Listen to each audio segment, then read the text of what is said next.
자, 여러분 이번 시간 ERP 정보관리사 26년도 3회차 기출문제 풀어보도록 하겠습니다. 이론에 대한 내용이고요. 제일 첫 번째, ERP에 대한 설명으로 가장 적절한 것 이렇게 물어보고 있습니다. 자, 문제 보시다시피 뭐가 좀 많더라. 내용이 좀 길죠. 그래서 길이로 승부하는 것 같은데 한번 보겠습니다. 자, ERP 시스템 도입 시 ERP 시스템 구축 초기보다 유지 보수 비용이 높기 때문에 초기 도입 비용에 대한 부담이 적다는 장점이 있다. 자, 바뀌어야 되죠. 오히려 초기의 도입 비용은 좀 많을 수 있어요. 당연히 ERP 시스템을 도입하는데 저렴하다라고 생각하진 않아요. 하지만 유지 보수 비용은 그만큼 낮아지게 된다는 거죠. 자, 그 다음에 ERP 구축 전에 수행되는 단계적으로 시간의 흐름에 따라 비즈니스 프로세스를 점진적으로 방법론을 BPR이다라고 하는데, 자, BPR이 아니라 점증적인 것은 임프로브먼트, 즉 BPI가 되는 거고요. BPR 같은 경우에는 여기 보시다시피 엔진, 심장을 다시 끼워 넣듯 완전히 급진적으로 변하는 방식이 바로 BPR입니다. 자, ERP 시스템에 대한 투자 비용에 관한 개념으로 시스템 전체 라이프 사이클을 통해서 발생하는 전체 비용, 자, 토탈 코스트를 이야기하는 거죠. 자, 따라서 요거 소프트웨어 라이선스 비용이다 라고 하는 내용은 틀렸습니다. 전체 비용이다 라고 해서 토탈 코스트를 이야기해 줘야 되겠죠. 자, 그러면 4번이 정답이겠네요. ERP 구축 시 컨설턴트를 고용하면 숙달된 소프트웨어를 구축 방법론으로 실패를 최소화할 수 있으며 편견이 없고 목적 지향적인 컨설턴트를 통해서 최적의 패키지 선정에 도움을 받을 수 있다라고 해서 이렇게 컨설턴트를 고용해서 구축해 주세요 라고 이야기하는 거죠. 그들은 아주 숙달된 내용을 가지고 있기 때문에 시행착오를 줄일 수 있고 굉장히 빨리 안정적으로 도입할 수 있어요 라는 얘기입니다. 자, 그 다음 챗봇에 대한 개념입니다. 여러분들 챗봇은요, 채팅하는 로봇이죠. 자, 현재 대화형 상거래, 고객 상담센터, 법률자문, 헬스케어, 여행 관광 분야를 중심으로 챗봇 시장이 성장하고 있습니다. 자, 챗봇은 로봇의 인공지능 대화형 인터페이스를 접목한 거라고 했죠. 그래서 로봇이 대화에 참여하고 있어요. 사람과 상호작용하는 대화형 시스템이다. 챗봇은 채팅을 하듯 질문을 입력하면 인공지능 빅데이터 분석을 통해서 일상적인 언어로 사람과 소통하는 대화형 메신저죠. 자, 인공지능 기반의 챗봇 구축을 통해서 단순한 질문은 챗봇이 답변함으로써 콜센터 업무의 일부 대체가 가능해 콜센터를 폐쇄할 수 있다? 자, 아니죠. 콜센터의 폐쇄까지 가지는 않습니다.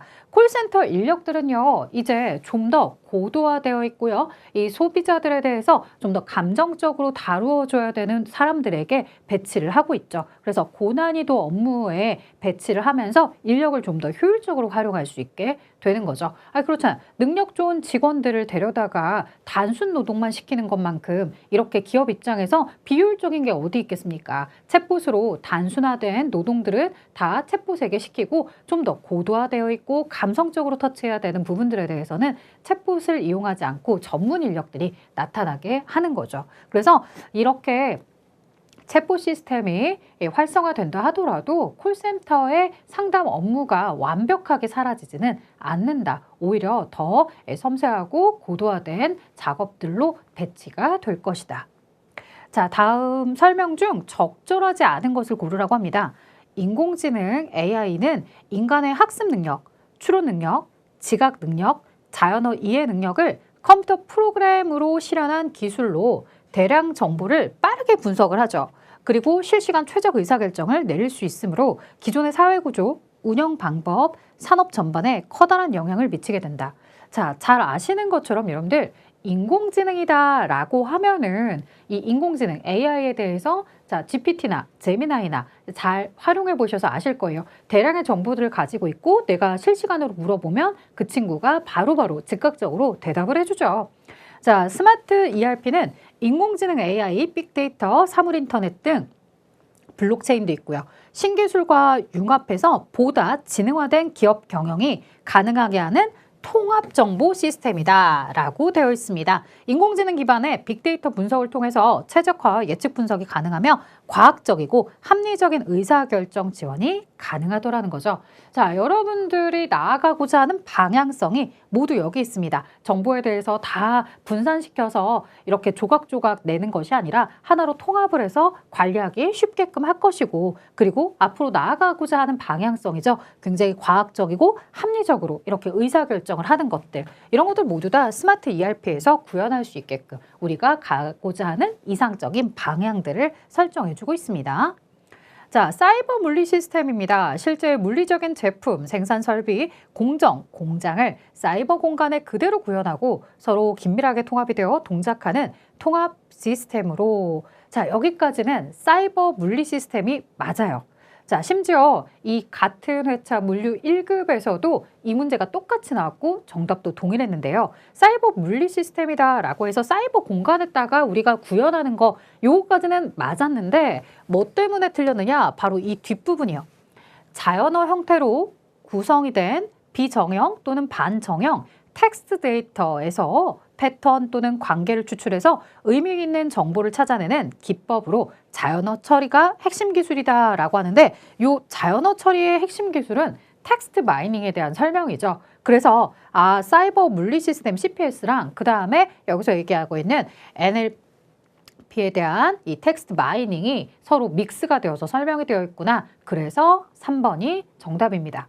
언뜻 보면 앞쪽에 설명이 맞기 때문에 여러분들이 답을 골라내기가 쉽지 않았던 것 같아요. 자, 그 다음 봅니다. 스마트 팩토리는 공정별 자동화 설비와 응용 시스템 등 간의 실시간 연결, 자, 그 다음 인공지능에 의한 데이터 분석, 그렇게 해서 공장 운영을 최적화하는 거죠.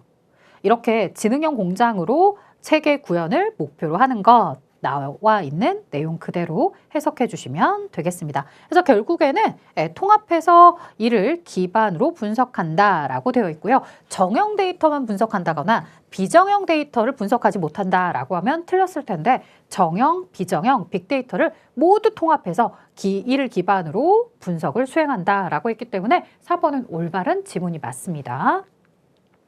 자, 4번 보기 가겠습니다. 클라우드 및 클라우드 ERP에 대한 설명으로 적절한 것. 기업의 핵심 어플리케이션인 ERP, CRM 솔루션 등 소프트웨어를 클라우드 서비스를 통해서 제공받는 것은 SaaS에 해당한다라고 되어 있죠. 자, SaaS의 요 S는 여러분들 소프트웨어를 이야기하는 거죠.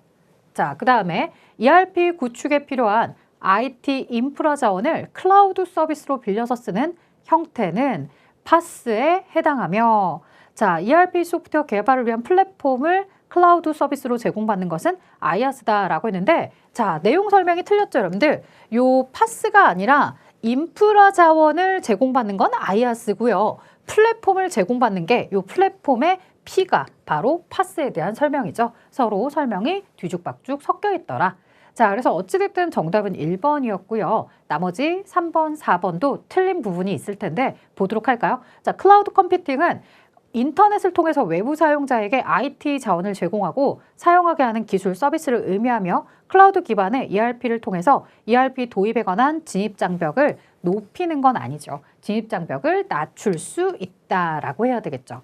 자, 파스 플랫폼 서비스는 업무나 비즈니스 처리에 필요한 서버, 스토리지, 데이터베이스 등 IT 인프라 자원을 클라우드 서비스로 제공하는 형태이다 라고 되어 있는데, 인프라를 제공하는 것은 플랫폼이 아니라 IaaS라고 했죠. 인프라 서비스는 응용 소프트웨어를 통해서 제공하여 사용자들이 웹브라우저를 통해서 접속할 수 있도록 서비스로 제공하고 있다라고 하는데, 서비스를 제공하는 이런 부분들, 이 부분에 대해서도 틀린 부분이 있겠죠. 그래서 어찌되었든 요 플랫폼 서비스는 이렇게 얘기하지만 요 내용 설명이 모두 뒤죽박죽 섞여 있더라.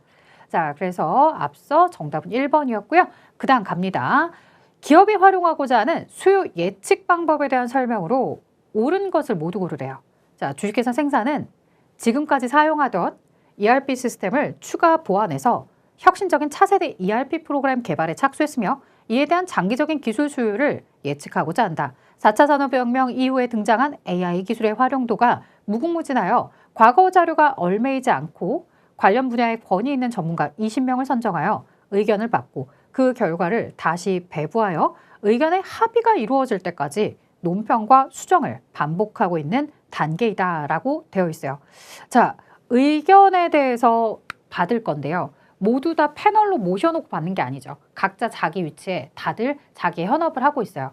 나는 그들에게 의견을 주세요라고 DM을 보내든 이메일을 보내든 여러 가지 뭐 카톡을 보낼 수도 있겠죠. 이렇게 내용을 보내주면 상대방은 그 내용을 통해서 어느 정도 판매가 될 것이다 라고 예측을 해주는 거죠. 그 예측을 통해서 요 정도 판매가 되겠구나 라고 얘기를 해주면 그 의견들을 취합을 하죠. 그리고 나서 다시 취합된 의견을 봤더니 이 정도의 판매량을 예측하고 있더라라고 하면서 다시 의견서를 보내요. 이렇게 몇 번의 반복을 통해서 하나의 의견으로 수렴을 하게 되면 요게 전문가들이 예측한 판매 예측 결과구나 라고 따라가는 방식이라고요. 자, 이런 거 여러분들 바로 델파이 분석법이죠. 자, 기술 예측이나 시장 전략 수립을 위한 장기 예측에 적합한 방식이다. 전문가들의 주관적 의견을 수집하고 정리하는 정성적 수요 예측이다. 자, 전문가들의 주관적인 의견을 수립하는 내용이죠. 그렇기 때문에 우리는 이런 내용에 대해서 정량적, 정성적 할 때 정성적 그들 의견을 듣는 거라고 했었어요.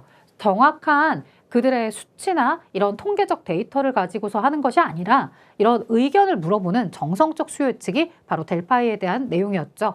자, 그 다음에 과거 자료가 없는 경우에도 예측이 가능하지만 합의에 도달할 때까지 많은 시간과 비용이 소요된다. 보통 델파이 분석법을 언제 쓰느냐라고 했을 때 신제품이 나올 때요. 과거에 유사 사례가 없어요. 그러니까 이 신제품을 판매했을 때 어느 정도 수요를 예측할 수 있고 판매를 예측할 수 있을까라고 하는 이 전문가들의 의견을 듣고자 하는 거죠. 이렇게 과거의 자료가 없을 때 예측하는 방식에서 사용을 합니다. 자, 창의력을 자극하는 효과가 탁월해서 혁신적인 아이디어를 도출한다라고 했는데 이런 창의력은 없습니다. 델파이 분석법 같은 경우에는 창의성이 전혀 없고요. 되려 창의성을 차단한 채 유사한 의견으로 서로가 취합이 되게끔 모이게끔 하는 이런 효과가 발생하게 된다는 거죠. 그래서 델파이 분석법의 단점이라고 한다면 이런 창의력 자극 효과가 없더라라고도 이야기합니다. 자, 그러면 여러분들이 책에서 보시는 내용들 중 기억에 대한 내용은 사실상 많이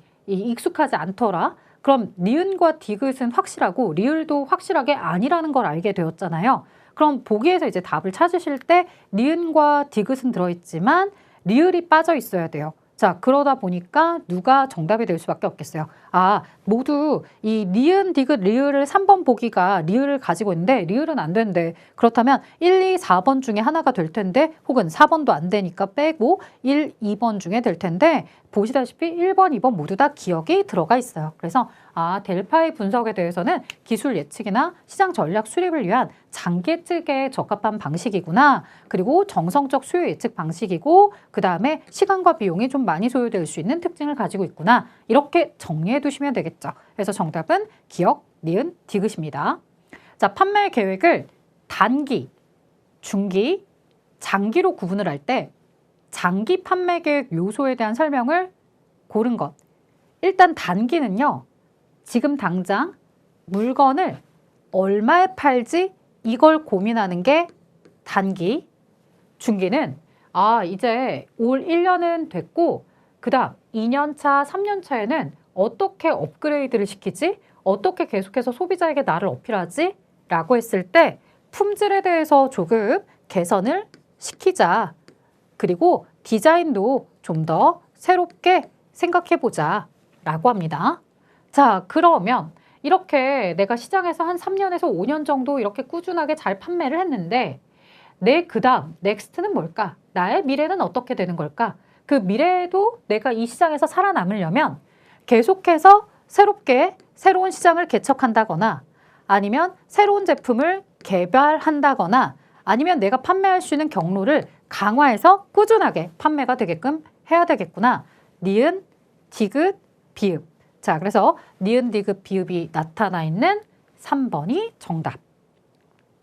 자, 교차 비율을 이용하여 목표 판매액을 할당할 때 제품의 목표 판매 할당이 세 번째로 높은 것을 고르세요 라고 이야기하네요. 여러분들 그러면 우리가 교차 비율이라는 건 뭐냐? 교차 비율은요. 상품의 회전율과 그 다음에 한계 이익률 두 가지를 고려한 게 바로 교차 비율이죠. 상품의 회전율이다 라고 하는 것은요. 매출액을 평균 재고액으로 나눠주는 거고요. 한계 이익률은 전체 매출액 중에 한계 이익이 차지하는 비중입니다. 상품의 회전율이 높은 것에 높은 목표 판매이익을 할당하던가 아니면 한계 이익률이 높은, 그래서 두 가지를 모두 다 고려했을 때 가장 높은 곳에다가 집중을 하자라는 얘기죠. 이걸 매출액 동일한 걸 제거하고 나면 교차 비율은 이렇게도 계산이 됩니다. 한계 이익을 평균 재고로 나누어서 간단하게 볼 수도 있어요. 그러면 한계 이익을 평균 재고로 나누었을 때 25 나누기 50은 0.5가 되나요? 자, 그 다음 여기도 한번 계산기를 가지고 계산을 해보도록 할게요. 30 나누기 55. 자, 그러면 여기는 0.54. 자, 그 다음 35 나누기 30. 이렇게 되면 1.16. 40 나누기 35.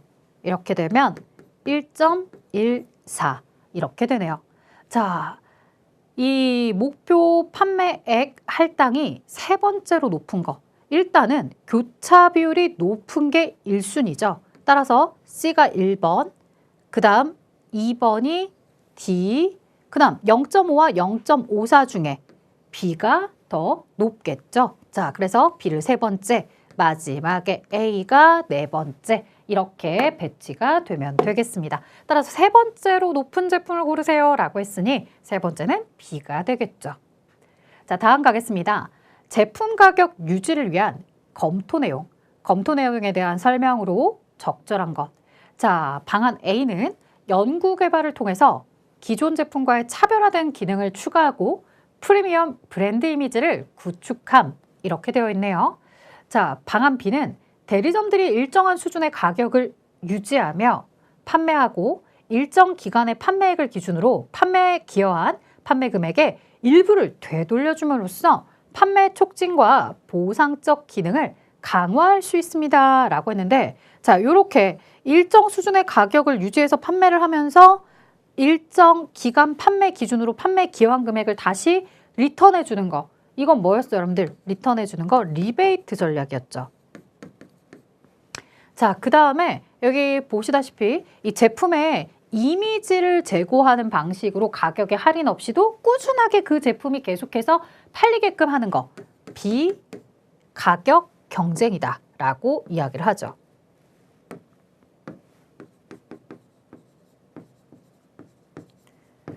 자, 방안 A는 리베이트 전략을 활용해서 판매업자의 통제 및 관리적 기능을 강화하는 방식이다 라고 했는데, 리베이트는 A가 아니라 B였더라. 방안 B는 신제품 가격 개발력을 바탕으로 한 비가격 경쟁 전략이다 라고 했는데, 비가격 경쟁 전략은 A였죠. 자, 그래서 1, 2번은 모두 다 틀렸고요. 그 다음에 보겠습니다. 방안 A를 선택할 경우 브랜드 이미지 제고를 통해서 시장에서 가격 경쟁력을 높일 수가 있다더라. 네, 가격에 할인 없이도 꾸준하게 물건이 판매가 될 수 있게끔 하는 거죠. 자, 그래서 정답은 3번이었습니다. 자, 방안 A는 유통 경로상의 통제를 목적으로 하며 B는 제품 자체의 경쟁력 확보를 목적으로 한다라고 했는데, 두 가지 설명 다들 틀렸죠. 여기 보시다시피 가격에 할인 없이도 우리가 가격을 계속해서 유지할 수 있는 방법, 그 다음에 이쪽에서는 판매에 대해서 꾸준하게 이루어질 수 있도록 계속해서 판매 강화, 판매 촉진 이런 것들을 우리가 생각하는 거죠. 자, 9번입니다. 매출 채권 회전율을 구하라고 해요. 매출 채권 회전율은요, 전체 매출액을 뭐로 나눠주냐면 매출 채권 잔액이요. 평균 매출액으로 나누어서 계산합니다 라고 할 수도 있는데, 여기서는 기초와 기말의 매출 채권 잔액을 언급하지 않았죠. 지금 현재 잔액만 언급하고 있어요. 자, 그러면 사실 여기에 핵심이 되는 말도 이거죠. 매출 채권 회전율. 외상 매출금과 바드럼 이 두 가지를 매출 채권이라고 부른다 라는 거는 알고 있으셔야 됩니다. 자, 따라서 750억을 300억으로 나누어 주시면 됩니다. 자, 여러분들 계산기를 가지고서요. 750 나누기 300 이렇게 진행을 해주시면 2.5라는 내용이 나오고 있어요. 그래서 2.5회가 정답이죠. 매출한 부분에 대해서 이 대금이 얼마나 회수가 이루어지고 있느냐 이런 것들을 생각해 볼 수 있어요. 자, 그 다음 주식회사 생산은 최근에 매출 채권 회수율이 급격히 낮아진 상태예요. 즉 매출 채권 회수율이 낮아졌다라고 하는 것은 물건을 외상으로 판매하고서 대금의 회수가 제대로 이루어지지 않고 있다는 거죠. 자, 물건을 팔았는데 외상으로 판 거예요. 돈이 들어와야 되는데 돈이 들어오지 않고 있는 거죠. 이때 생산의 작은 담당자가 불량 채권 발생 가능성을 낮추기 위한 행동으로 적절하지 않은 것은 이렇게 물어본다고요. 불량 채권이 발생할 가능성을 낮춘다는 건 내가 물건을 외상으로 매출했는데 외상 대금이 들어오지 않는다? 그러면 지금 상대방이 뭔가 문제가 있다는 거죠. 원래 저렇게 돈을 안 갚는 거래처인 건지 아니면 지금 현재 쟤네가 경제적으로 힘든 상황인 건지 이런 걸 보는 거죠. 자, 특정 거래처에 외상 매출금 잔액이 과다하지 않은지 확인한다. 자, 다른 애들은 다 100만 원까지만 외상으로 줬는데 특정 거래처만 500만 원, 1000만 원까지 외상으로 매출을 해준 거예요. 그러다 보니까 상대방이 안 갚음으로 인해서 다른 애들이 열심히 갚아도 얘가 안 갚으니까 금액 자체가 크니까 데미지가 크게 느껴지는 거죠. 그래서 확인해 줘야 되고요. 대금 지급이 약정된 날짜에 이루어지지 않은 빈도를 체크한대요. 자, 나한테 주기로 한 날짜가 있는데 꼭 열흘 안에 갚을게 라고 했는데 15일 뒤에 갚는다거나 한 달 뒤에 갚는다거나 2달 뒤에 갚는다거나 얼마만큼 이 약속을 어겼지? 라고 하는 빈도를 체크하는 거죠. 신규 거래처 거래 유지를 위한 매출 채권 회수기를 연장한다? 자, 여러분들 신규 거래처 거래 유지를 위해서 매출 채권 회수기를 연장해버리면 점점 회수되지 못한 미수 채권들이 엄청나게 쌓여갈 거예요. 그러니까 이런 건 지양해 줘야 되겠죠. 그래서 우리가 뭐 신규 거래처 거래 유지를 위한 매출 채권 회수기일 연장에 대한 이벤트라든가 정책을 철회한다라고 하든가 이런 걸 없애야 되겠죠. 자, 오히려 이 외상으로 매출하던 거래처들을 줄이고 현금 거래처를 우선적으로 대우해준다. 뭐 이런 것들이 있어야 되겠죠. 제품 결함 등으로 인한 반품 대금 회수 지연의 원인인지를 점검한다. 내가 물건을 외상으로 팔았는데 외상 대금의 회수가 이루어지지 않는 거예요. 그래서 야, 너 왜 외상값 안 갚아? 라고 했더니 야, 내가 지금 너한테 물건값 주게 생겼어? 물건에 결함이 있었잖아. 이 결함된 물품에 대해서 가져가라니까? 이 가져가야지 내가 왜 너한테 돈을 주니? 이 물건이나 가져가. 이렇게 된다라는 거죠. 알고 보니까 회수가 이루어지지 않았구나. 회수를 하고 저 회사는 나한테 줄 돈이 없구나 라고 정리를 해줘야 되는 이런 상황인 거죠. 자, 그 다음 공급사슬 관리의 물류 내용입니다. 각 내용과 물류 활동에 대한 설명이 바르게 짝지어진 것. 협력업체로부터 원재료와 부품을 구매하는 겁니다. 자, 재료를 구매하는 거, 재료를 조달하는 겁니다. 그래서 제일 첫 번째 조달 물류가 오게 됩니다. 자, 그 다음 입고된 원자재를 생산 공정에 투입을 하면서 완제품으로 제조를 합니다. 라고 이야기를 했죠. 자, 그래서 여기 완제품으로 제조를 한다는 건 사실 우리가 생산 물류라고 안 하고 제조 물류 이렇게 기억을 하고 있었거든요. 자, 그래서 어찌되었든 제조가 됐든 생산이 됐든 이렇게 체크가 이루어집니다. 자, 그 다음은 포장된 완제품을 물류센터를 거쳐서 대리점과 고객에게 배송하는 시스템은 판매하는 시스템이 될 거고요. 자, 그 다음에 고객이 구매한 제품에 하자가 있어서 다시 되돌아오는 것은 반품 물류죠. 마지막은 모든 보기가 똑같이 이루어져 있으니까 어렵지 않게 찾았을 것 같습니다. 자, 12번입니다. 물류 거점을 설계할 때 고려해야 될 비용 지표에 대한 설명으로 가장 옳지 않은 것. 수송 비용은 수송 거리에 비례해서 증가합니다. 라고 이야기가 되어 있어요.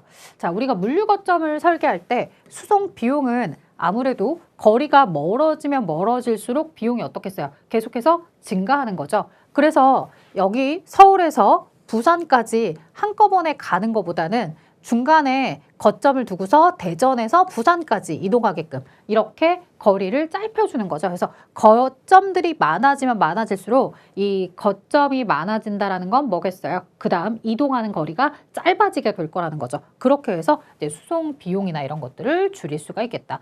자, 그 다음 고정 투자 비용에는 인건비 및 초기 설비 투자 비용 등이 포함이 되며 물류 거점 수에 비례해서 증가하는 경향을 보인다. 그러니까 물류 창고를 여러 개, 물류 거점을 여러 개 두게 되면 하나씩 둘 때마다 100억씩 들어간다. 그러면 물류 거점 하나 건설할 때 100억, 또 하나 하면 또 100억, 또 100억, 또 100억 이렇게 들어간다는 거죠. 예, 물류 거점이 많아지면 많아질수록 고정 비용도 같이 증가하죠.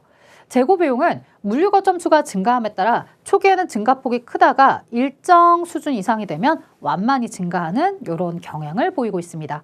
자, 물류 거점 수가 증가하게 되면 수송 비용은 서서히 감소합니다. 그래서 앞서 얘기했다시피 거점이 많아진 만큼 이동 거리가 짧아지니까 감소하지만 오히려 더 감소하는 경향을 보인다라고 했는데 이 경우들은 어때요? 처음에는 감소하는 것 같았어요. 근데 거점이 많아질수록 운영해야 되는 차량이 많아지거나 그러니까 수송 비용이 더 비싸질 수 있는 경향이 있다는 거죠. 그래서 오히려라는 건 반대적인 내용이잖아요. 앞에 감소하다가 라고 했으면 뒤에 이제 오히려라는 단어를 썼다는 건 오히려 증가하는 경향을 보인다. 이렇게 써야 되겠죠. 그래서 문장 자체도 어색할 수밖에 없었던 겁니다. 기존에 나왔던 여러분들한테 익숙한 문장을 주면서 한마디만 바꿨기 때문에 문장이 앞에 뒤에 문맥이 안 맞아요. 그래서 감소하다가 반대로 증가한다. 자, 생산성은 보기와 같은 조건으로 유통소유 계획을 운영하고 있다. ABC에 들어갈 숫자를 고르세요. 자, 여기 ABC 숫자에 대해서 제가 안 가지고 왔는데 실제로 이제 ABC 숫자가 어떻게 되냐면 요 A가 아마 여기에 있었을 거예요. 그리고 요게 B, 그리고 얘가 C였을 거예요. 자, 한번 볼게요. A가 수요 예측치 1주차에 150이었어요. 그리고 여기서 기초 재고량이 450개예요. 자, 그러면 재고량 450. 그 다음에 여기서 보도록 하겠습니다.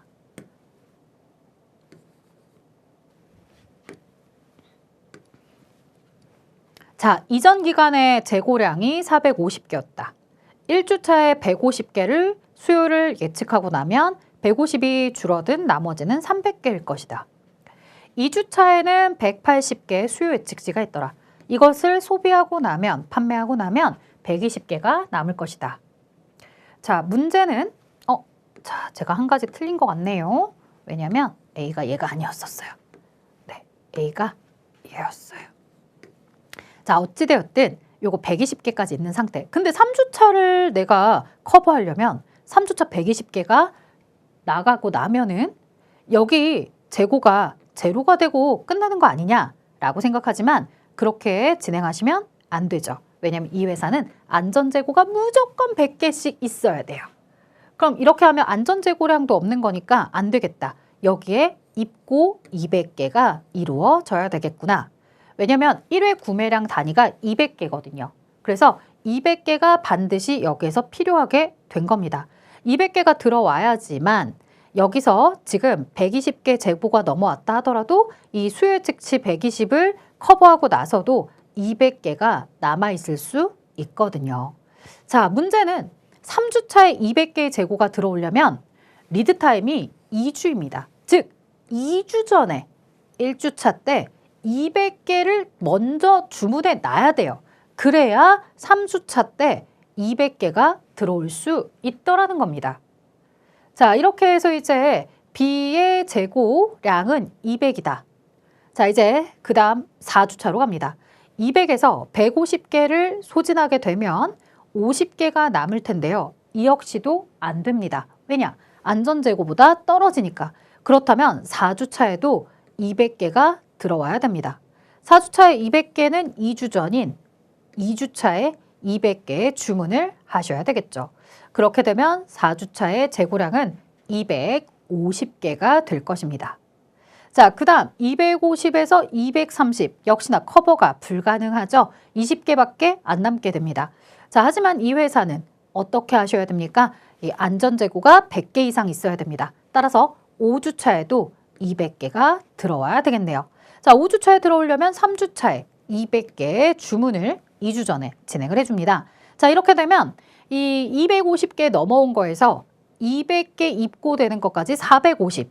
그 중에서 230을 내가 수요를 감당했다라고 하더라도 220개는 남아있게 되겠죠. 따라서 C는 220입니다. 자, 그러면 A도 200, B도 200, C는 220. 보기 3번이 정답이겠죠. 자, 14번입니다. 여기는 선입선출법. 선입선출법에 대해서 매출 총 이익이랑 매출 원가를 계산해 볼게요. 그러면 기본적으로 여기에 매출액은 얼마였느냐라는 것부터 봐야 될 텐데요. 출고될 때 단가가요. 지금 이게 내가 1,500원에 샀던 물건을 팔았구나 라고 생각하시면 안 돼요. 보시다시피 여기에 재고에 1,500원은 어디에도 없어요. 이 얘기는 400개를 1,500원씩 받으면서 팔았어. 300개를 1,600원에 받으면서 팔았어. 이렇게 접근하셔야 돼요. 따라서 이 매출액은 얼마가 되냐면 자, 400 곱하기 1,500 이렇게 하시면 60만 원이 되네요. 자, 그 다음에 뒤에 있는 300 곱하기 1,600 이렇게 하면 48만 원이 됩니다. 자, 다시 말해 매출액은 108만 원이 됩니다. 자, 이제 매출 원가입니다. 여기가 핵심 하이라이트겠죠? 매출 원가는 선입선출법이에요. 즉, 먼저 들어온 게 먼저 나갑니다. 특히나 이 400개에 대해서 결정하실 때도 조심하셔야 되는 게요. 이 400개는요. 일단 1순위 이 1,000원짜리 300개가 먼저 구성이 됩니다. 그래서 300개는 1,000원짜리, 나머지 100개가 요 200개 중에, 즉 1,100원짜리 200개 중에 구성이 된 거예요. 자, 이렇게 하게 되면 30만 원과 11만 원. 자, 그래서 41만 원. 그 다음 조심. 하나 더 있습니다. 바로 이 출고요. 여기서 조심하실 점. 바로 직전에 있는 300개 1,200원짜리로 계산하시면 큰일 나죠. 왜냐? 아직 여기 먼저 있는 200개 중에 100개는 팔렸지만 아직 1,100원짜리 100개가 남아있던 상태예요. 그러니 100개, 이 1월 14일에 1,100원짜리 먼저 구성이 되고요. 나머지 200개만 바로 직전에 있었던 2월 14일 날 1,200원으로 구성이 되는 겁니다. 자, 이렇게 되면 11만 원과 24만 원인가요? 자, 그래서 11만 원 더하기 24만 원이다. 그러면 35만 원이 되네요. 자, 이처럼 우리가 2월 1일 날 출고되었던 것은 41만 원의 원가, 그 다음에 3월 3일 날 출고된 것은 35만 원의 원가, 결국 76만 원의 매출 원가가 나오게 됩니다. 자, 그러면 108만 원 마이너스 76만 원이다 라고 하게 되면 매출 총 이익은 32만 원이 되는 거죠. 자, 매출 총이익 32만 원, 매출 원가가 76만 원인 거 보기 1번이었죠. 자, 어찌되었든 여기에 이 숫자들을 조합해서 문제가 나왔네요. 108만 원은 보시다시피 매출 총이익이 아니라 매출액이었던 거죠. 자, 15번입니다. 운송 공급 모형에 대한 설명으로 가장 옳지 않은 것은? 첫 번째, 환결 운송 시스템. 환결 운송 시스템은요, 연속적으로 공차 운행을 하여 최초의 출발 지점까지 돌아오는 방법이다 라고 하는데요. 자, 여기는요, 여러분들 공차가 아니라 영차 운행 방식이라고 하거나 혹은 실차 운행 방식이다 이렇게 표현을 해야 돼요. 이게 무슨 소리냐면요, 우리가 이런 운송 시스템을 얘기할 때 이 환결 운송 시스템은 반품 차량이라고 생각을 하시면 돼요. 자, 우리 회사는, 우리 택배 회사는 반품에 대해서는 일반 배송을 하시는 배송기사님들은 그냥 던져만 주는 거고 반품은 따로 계약을 한 거예요. 그래서 반품회사 차량이 이 1지점부터 시작해서 2지역, 3지역, 4지역을 순서대로 돌아요. 그래서 반품된 물건들을 수거해서 결국에 중앙 물류센터까지 도착하게 되는 이런 시스템들로 운영을 하고 있어요. 그러니까 항상 차량은 뭐가 되어 있는 상태겠어요? 물건을 계속해서 싣고 있는 상황이 되는 거죠. 그래서 이렇게 실어서 도착을 하게끔 하는구나 라고 여러분들이 생각하실 수가 있는 겁니다. 자, 하나의 운전자가 이 사이클을 다 타려다 보니까 이런 환결 운송 시스템의 단점은 운전자들이 너무 피로하다라는 거죠. 그래서 그런 단점들이 있고 또 시간도 많이 들 수밖에 없어요. 각각으로 보내는 게 아니라 하나의 차량이 돌고 있기 때문에 그렇게 되는 거죠. 그래서 이제 이런 환결 운송 시스템에 대해서는 영차 운행을 최소화하자라고 최대화하자. 공차 운행은 최소화하고, 그러니까 공차라는 건 빌공이에요. 그래서 비어있는 텅 빈 차량으로 우리가 도는 것을 최소화하자라고 이야기를 했었어야 되겠죠. 자, 그러면 이제 이 영차 운행을 한다거나 아니면 실제로 물건을 싣고서 달린다라고 해서 실차 운행을 한다. 이렇게 표현을 해주셔야 됩니다. 그래서 실제로 물건을 이렇게 쌓아 올려서 내가 1차, 2차, 3차, 4차를 다 돌고 돌아오는 방법이 환결 운송 시스템인데 이거 잘못 설명하고 있구나. 자, 중간 환승은요. 주요 출발지와 도착지 중간에 터미널을 설치해서 양쪽에서 도착된 차량을 서로 교체해서 승무해서 귀로하는 시스템이다라고 되어 있어요. 자, 그 다음에 화물의 대형화 시스템, 소규모로 출하 또는 배달해야 될 화물들을 터미널에서 환적을 하는 거죠. 그래서 환적 시스템을 가지고 집배송하고 간선 운송, 그래서 대량 차량을 이용함으로써 운반 비용을 어느 정도는 절감할 수도 있다더라라고 하는 거예요. 그래서 물건에 대해서 작은 차량들이 생산지에서 모두 다 동시에 다 물건을 싣고서 막 출발하는 게 아니라 어느 정도까지는 대량 차량이 중간 지점까지 가져가고 거기서 이제 작은 차량들을 나누어서 이렇게 하는 시스템인 거죠. 자, 그다음 1차량 2운전자 승무 시스템. 아까 이게 되게 운전자들이 필요하다라고 했잖아요. 출발지와 도착지의 양쪽 운전자를 한 명씩 배치해서 1차 운송이 완료되면 즉시 도착지에서 대기하고 있던 운전자가 차량을 인계해서 귀로하는 운행 시스템 뭐 이런 걸 생각해 볼 수도 있을 거예요. 그래서 우리가 이런 거 보면서 뭐 버스나 이런 거 생각을 해보면 물론 이제 버스는 차고지가 따로 있어서 결국에 환결 운송 시스템을 가지고 있지만 만약에 우리가 뭐 버스 회사를 2개 가지고 있다. 그래서 요 출발지와 그 다음에 종착지에 각각의 차고지를 가지고 있다라고 생각을 하고서 여기서 출발한 기사님이 이쪽에 갔다가 놓으면 이쪽에서 기다리던 기사님이 그걸 끌고 다시 들어갈 수 있는 이런 시스템도 생각해 볼 수 있겠구나라는 거죠. 자, 그 다음에 보도록 하겠습니다. 창고 관리자 A와 B의 대화이다. 이들을 고려하고 있는 창고 보관의 기본 원칙으로 가장 적절한 거. 이번에 새로 발주한 전기자전거 제품인데 어디에 보관하는 게 좋을까? 처음 들어오긴 했지만 자전거로 분류되는 품목인 만큼 기존에 보관 중인 자전거 주변에 함께 보관하자는 거야. 그러니까 자전거 카테고리에 들어가 있는 아이들은 자전거 카테고리로 몰아서 놓자라는 거잖아요. 자, 이런 건 서로 유사성이 있는 아이들끼리 묶어서 보관하는 건요. 네트워크 보관 원칙이다. 이렇게 표현하는 거예요. 자, 선입선출은 우리가 마트에서 우유 시스템이나 이런 거 생각해보면 들어온 날짜대로 먼저 나가게끔 배치를 해주는 거고, 위치 표시는 이거는 A- 몇 번에 놓읍시다. 이런 식으로 가는 거고, 통로 대면의 원칙은 마트에서 이렇게 카트를 끌고 갈 때 오른쪽, 왼쪽을 이렇게 동시에 보면서 물건의 배치 자체를 이렇게 통로로 우리가 관리하고 있는 거죠. 자, 구매 가격 결정에 직접적인 영향을 주는 요인으로 적절하지 않은 것은 자, 구매 가격의 결정입니다.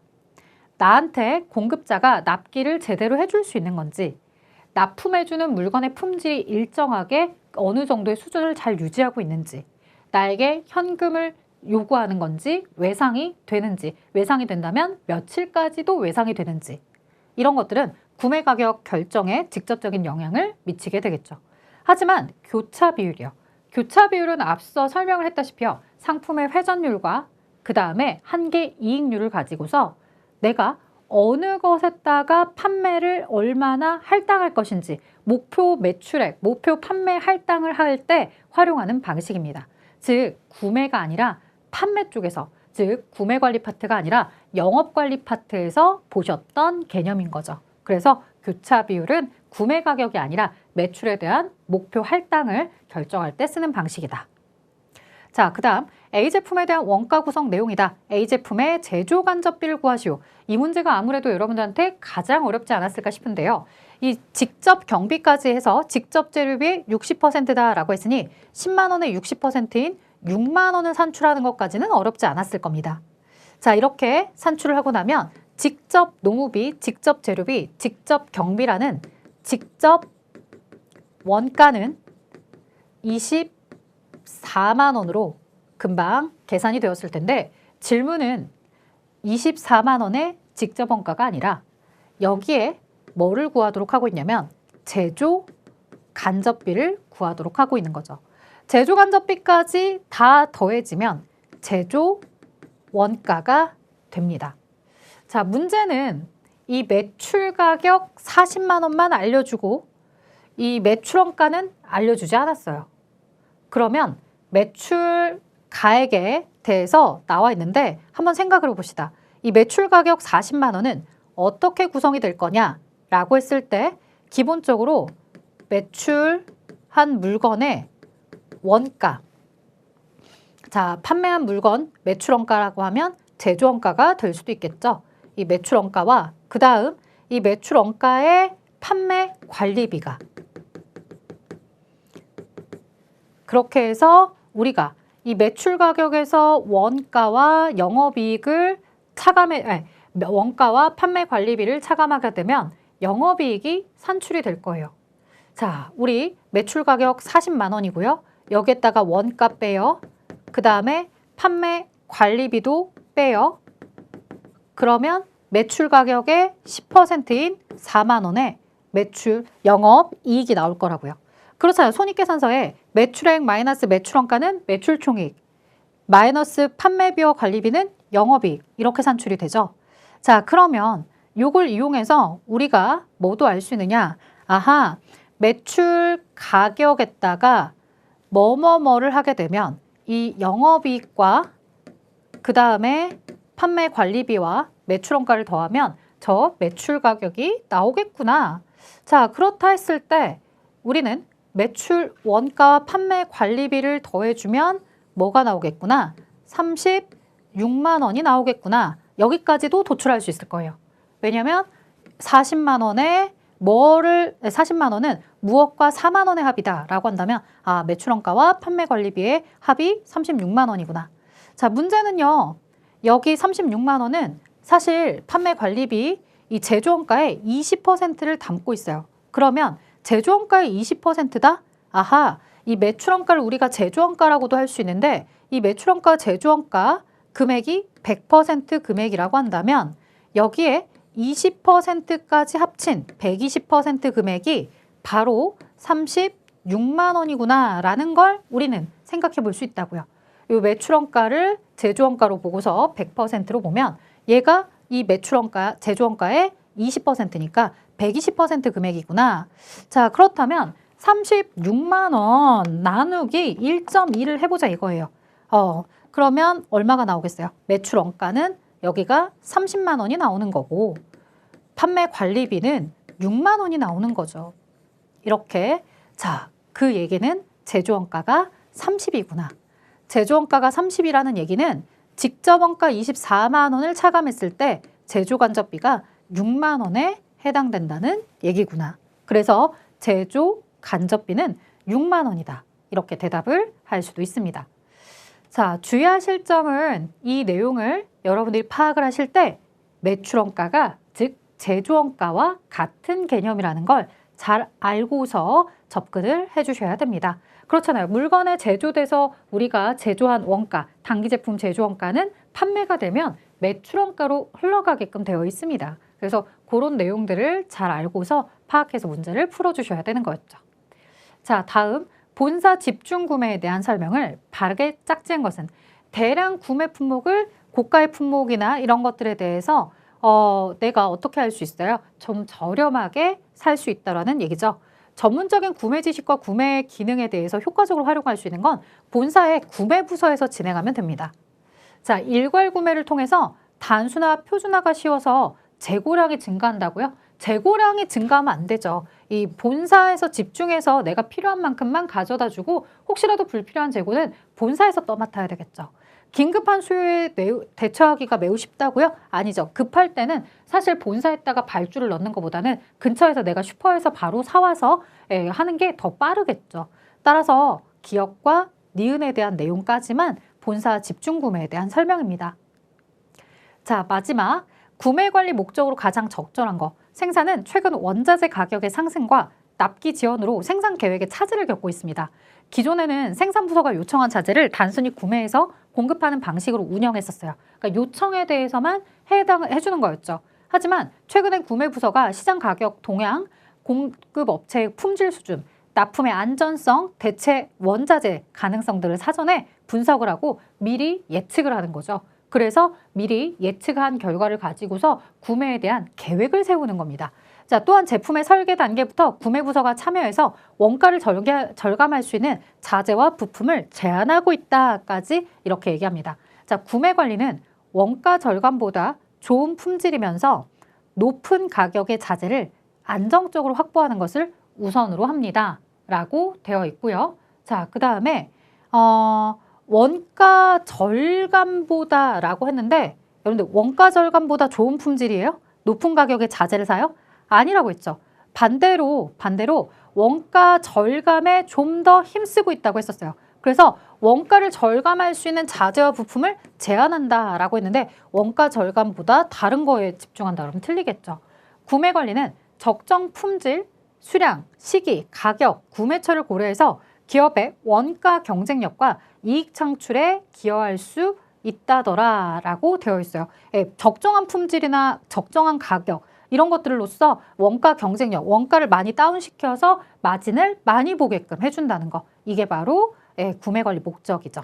자, 다음 내용은 왜 틀렸나 볼까요? 구매 관리는 제품 생산 이후에 판매 물류를 효율화해서 고객에게 완제품을 신속하고 정확하게 배송하는 활동이다 라고 했는데 판매 물류를 효율하고 이런 것들은 공급망 관리나 이런 쪽에서 생각을 해보셔야 되겠죠.